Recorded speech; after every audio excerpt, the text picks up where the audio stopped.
वक्फ दुरुस्ती विधेयकावरती संसदेची मोहर, लोकसभेच्या नंतर राज्यसभेतही मंजुरी। 12 तासांच्या चर्चेनंतर समर्थनार्थ 128 तर विरोधामध्ये 95 मतं। राष्ट्रपतींच्या स्वाक्षरीनंतर कायद्यात रूपांतर।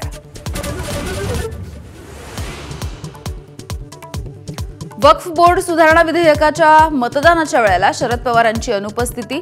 महत्त्वाच्या विधेयकावेळी अनुपस्थित राहिल्याने शरद पवारांच्या राष्ट्रवादीच्या भूमिकेच्या संदर्भात संभ्रम।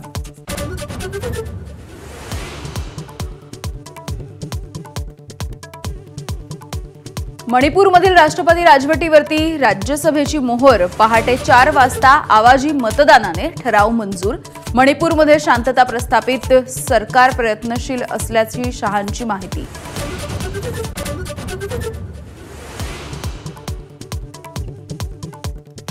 मुख्यमंत्री फडणवीसांचा 100 दिवस आराखडा बैठकांचा धडाका।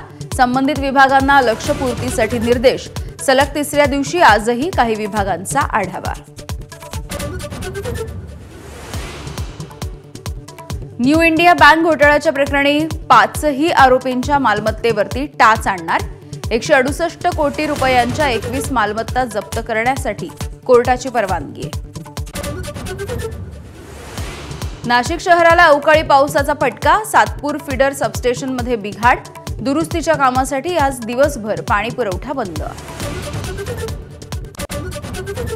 पुण्यासह रायगड, सातारा, महाबळेश्वरमध्ये अवकाळीचा तडाखा। वादळी वाऱ्यासह मुसळधार पावसामुळे अनेक ठिकाणी रस्ते पाण्याखाली, तर आंबा, हळद आणि कांद्याचं मोठं नुकसान। आजपासून मुंबईमधील क्लीनअप मार्शलची सेवा बंद। अस्वच्छता पसरवणाऱ्यांवरती पालिकेच्या उपद्रवमूलक पथकाकडून कारवाई सुरूच राहील।